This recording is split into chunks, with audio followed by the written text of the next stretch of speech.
ओम नमो नारायणाय।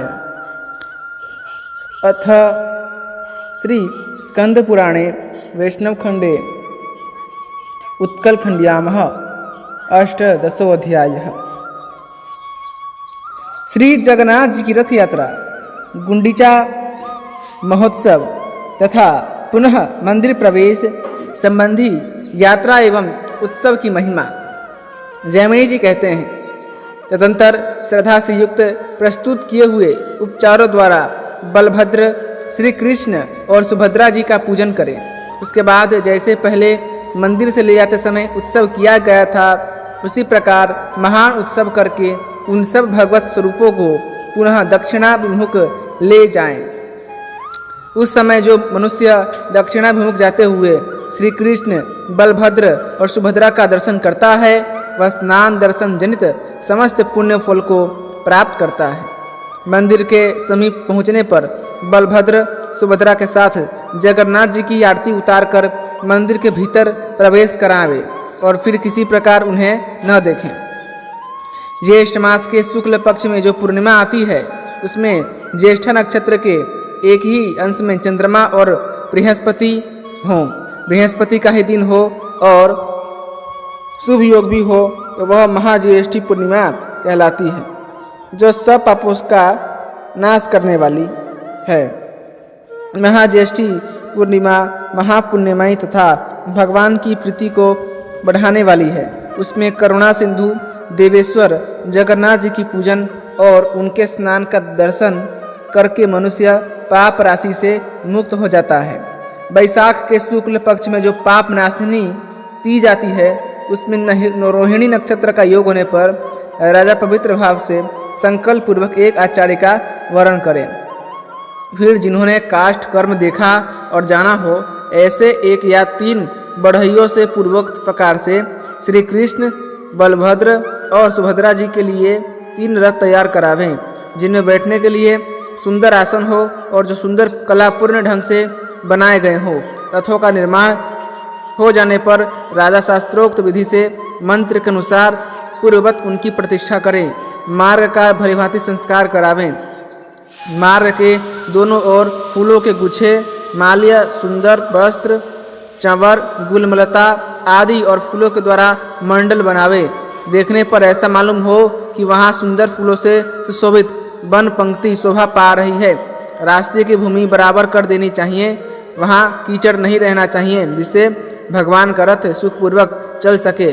पग पग पर रास्ते के दोनों पार्श्वों में दिशाओं को सुगंधित करने वाले धूप पात्र रखे जाएं। सड़क पर चंदन के जल का छिड़काव हो, नगाड़ा और ढक्का आदि बाजे बजाए जाएं।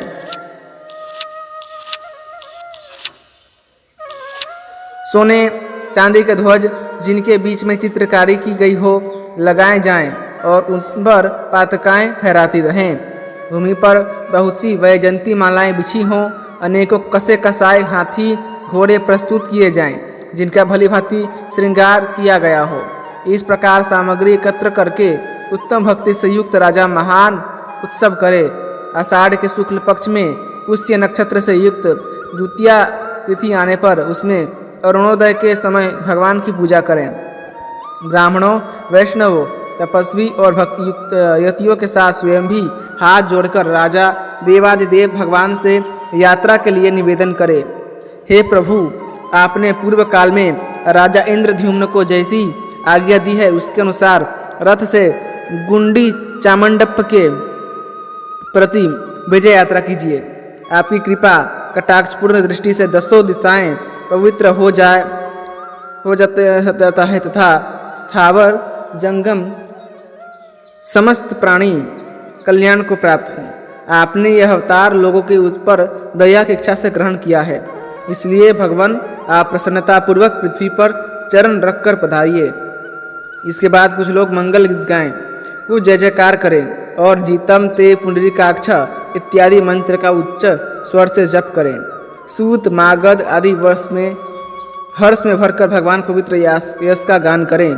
भगवान के दोनों पार्श्वों में सुवर्णमय दंड से सुशोभित व्यंजनों की पंक्ति धीरे धीरे डुलती रहे। करुणा गरु की धूप से संपूर्ण दिशाएं और वहाँ का आकाश सुभाषित रहे। झांझ, करताल, वेणु, वीणा, माधुरिका आदि वाद्य गोविंद की इस विजय यात्रा के समय मधुर स्वर से बजते रहें। इस प्रकार उत्सव आरंभ होने पर बलभद्र, श्री कृष्ण और सुभद्रा को ब्राह्मण, क्षत्रिय और वैश्य लोग धीरे धीरे पैर रखते हुए ले जाएं। बीच बीच में रुईदार बिछौनों पर उन्हें विश्राम कराएं और इस प्रकार उन सबको रथ पर ले जाएं। फिर उस उत्तम रथ को घुमाकर बलभद्र, कृष्ण तथा सुभद्रा को सुंदर चंदोवायुक्त मंडप से सुशोभित रत्न विराजमान करें। उन सबको रुईदार गद्दों पर बैठाकर भक्तिपूर्व भांति भांति के वस्त्र, आभूषण और मालाओं से विभूषित करें। नाना प्रकार के उपचारों से उनकी पूजा भी करें। उस समय रथ पर विराजमान होकर यात्रा करते हुए श्री जगन्नाथ जी का जो लोग भक्तिपूर्वक दर्शन करते हैं उनका भगवान के धाम में निवास होता है। भगवान श्री हरि के उस उत्सव का महात्म्य क्या बतलाऊं, जिनके नाम का संकीर्तन करने मात्र से 100 जन्मों का पाप नष्ट हो जाता है। रथ में स्थित हो महावेदी की ओर जाते हुए उन पुरुषोत्तम श्री कृष्ण, बलभद्र और सुभद्रा जी का दर्शन करके मनुष्य अपने करोड़ों जन्मों के पापों का नाश कर लेता है। मेघों के द्वारा जल की वर्षा के संयोग से रथ का मार्ग जब कीचड़ युक्त हो जाता है उस समय भी वह श्री कृष्ण की दिव्य दृष्टि पड़ने से समस्त पापों का नाश करने वाला होता है। उस पंकिल रथ मार्ग में जो उत्तम वैष्णव भगवान को साष्टांग प्रणाम करते हैं वे अनादिकाल से अपने ऊपर चढ़े हुए पाप पंख को त्याग कर मुक्त हो जाते हैं। जो भगवान वासुदेव के आगे जय शब्द का उच्चारण करते हुए स्तुति करते हैं वे भांति भांति के पापों पर निसंदेह विजय पा जाते हैं। जो श्रेष्ठ पुरुष वहाँ नृत्य करते और गाते हैं वे उत्तम वैष्णवों के संसर्ग से मोक्ष प्राप्त कर लेते हैं। जो भगवान के नामों का कीर्तन करता हुआ उस यात्रा में साथ साथ जाता है तथा गुंडीचा नगर को जाते हुए श्री कृष्ण की ओर देखकर भक्तिपूर्वक जय श्री कृष्ण, जय कृष्ण, जय कृष्ण का उच्चारण करता है वह माता के गर्भ में निवास करने का दुख कभी नहीं भोगता। जो मनुष्य रथ के आगे खड़ा होकर चंवर, व्यजन, फूल के गुच्छों अथवा वस्त्रों से भगवान पुरुषोत्तम को हवा करता है वह ब्रह्मलोक में जाकर मोक्ष पाता है। जो पवित्र सहस्त्र नाम का पाठ करते हुए रथ की प्रदक्षिणा करते हैं वे भगवान विष्णु के समान होकर वैकुंठ धाम में निवास करते हैं। जो मनुष्य भगवान श्री कृष्ण के उद्देश्य से दान देता है उसका वह थोड़ा भी दान मेरुदान के समान अक्षय फल देने वाला होता है। जो भगवान के आगे रहकर उनके मुखारबिंद का दर्शन करते हुए पग पग पर प्रणाम करते हैं और मार्ग की धूलि या कीचड़ में लौटते हैं वे क्षण भर में मुक्ति रूपी फल को पाकर श्री विष्णु के उत्तम धाम में जाते हैं। इस प्रकार बलभद्र और सुभद्रा के साथ भगवान श्री कृष्ण उत्तम रथ पर विराजमान हो चारों दिशाओं को प्रकाशित करते हुए और अपने अंगों का स्पर्श करके बहने वाली वायु के द्वारा समस्त देहधारियों के पापों का नाश करते हुए यात्रा करते हैं। वे बड़े दयालु और भक्तों के पालक हैं।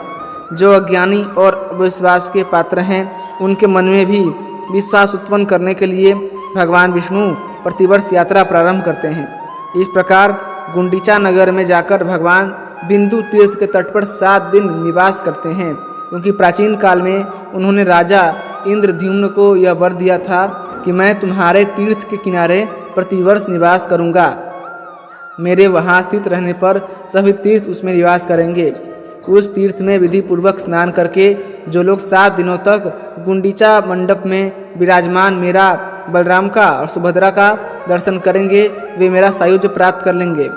अतः परम पवित्र सर्व पापनाशक अकेले ही सब तीर्थों का फल देने वाले तथा श्री विष्णु की प्रसन्नता बढ़ाने वाले उस शुभ तीर्थ में स्नान करके पितरों और देवताओं का विधि पूर्वक तर्पण करने के पश्चात जो तटवर्ती नरसिंह भगवान का दर्शन, पूजन और उन्हें नमस्कार करता है तथा पुनः महावेदी के समीप जाकर पूर्ववत भक्ति पूर्वक भगवान का पूजन और वंदन करता है, वह पुरुष हो या स्त्री उसे भगवान विष्णु की सायुज्य मुक्ति प्राप्त हो जाती है।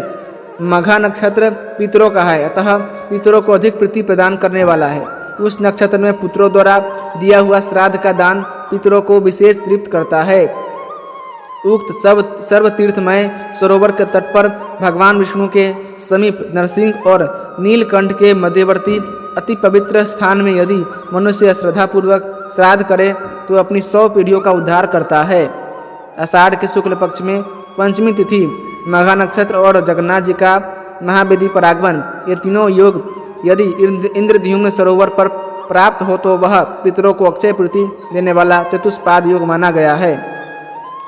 भाद्रपद मास की अमावस्या को अथवा चारों योगादि तिथियों में जो पितरों के उद्देश्य से असमेधांग संभूत इंद्रद्युम्न सरोवर श्राद्ध करता है, उसका किया हुआ वह श्राद्ध सब पापों का नाश करने वाला है। 7 दिनों तक मौन भाव से तीनों काल स्नान करें और तीनों संध्याओं में कलश पर भक्तिपूर्वक भगवान की पूजा करें। गाय के घी अथवा तिल के तेल से दीपक जलावें और उसे भगवान के आगे रखकर रात दिन उसकी रक्षा करें। दिन में मौन रहें और रात में जागरण करके भगवत संबंधी मंत्र का जप करें। इस प्रकार 7 दिन बिताकर 8वें दिन प्रातः काल उठकर प्रतिष्ठा करावे। इस व्रत राज का विधिपूर्वक पालन करके मनुष्य धर्म, अर्थ, काम और मोक्ष चारों पुरुषार्थों को अपनी रुचि के अनुसार प्राप्त करता है। 7 दिनों तक वहाँ रथ की भलीभांति रक्षा करके 8वें दिन उन सब रथों को पुनः दक्षिणाभिमुख कर दें और वस्त्र, माला, पताका तथा चंवर आदि से उनकी पुनः सजावट करें। आषाढ़ शुक्ल नवमी को प्रातःकाल उन सब भगवत विग्रहों को रथ पर विराजमान करें। भगवान विष्णु की यह दक्षिणाभिमुख यात्रा उत्पन्न अत्यंत दुर्लभ है। भक्ति और श्रद्धा से युक्त मनुष्यों को इस यात्रा में प्रयत्नपूर्वक भाग लेना चाहिए। जैसे पहली यात्रा है उसी प्रकार यह दूसरी भी है। दोनों ही मोक्षदायिनी है। यात्रा और मंदिर प्रवेश ये दोनों मिलाकर भगवान का एक ही उत्सव माना गया है। यह पूरी यात्रा 9 दिन की होती है। जिन लोगों ने 3 अंगों वाली इस यात्रा की पूर्णतः उपासना की है, उन्हीं के लिए यह महावेदी महोत्सव संपूर्ण फल देने वाला होता है। गुंडीचा मंडप से रथ पर बैठकर दक्षिण दिशा की ओर आते हुए श्री कृष्ण, बलभद्र और सुभद्रा का जो दर्शन करते हैं वे मोक्ष के भागी होते हैं, अर्थात भगवान के वैकुंठ धाम में जाते हैं। मुनिवरों, इस प्रकार मैंने तुमसे महावेदी महोत्सव का वर्णन किया, जिसके कीर्तन मात्र से मनुष्य निर्मल हो जाता है। जो प्रतिदिन प्रातःकाल उठकर इस प्रसंग का पाठ करता है अथवा सावधान होकर सुनता है और भगवत प्रतिमा का चित्र लेकर भी उसे रथ पर बैठाकर भक्तिभाव से रथ यात्रा को संपन्न करता है, वह भी भगवान विष्णु की कृपा से गुंडीचा महोत्सव के फलस्वरूप वैकुंठ धाम में जाता है। इति श्री स्कंद पुराणे वैष्णवखंडे उत्कलखंडियामः अष्टादशो अध्याय संपूर्णम। इसी के साथ स्कंद पुराण के अंतर्गत उत्कलखंड के वैष्णव खंड का जो आता है उसका 18वां अध्याय पूर्ण हुआ। यदि आपको भगवान श्री जगन्नाथ की यह कथा पसंद आई है तो कृपया करके वीडियो को लाइक करें, चैनल को सब्सक्राइब करें और अपने दोस्तों के साथ इसे अवश्य शेयर कीजिएगा। धन्यवाद। जय श्रीमन नारायण।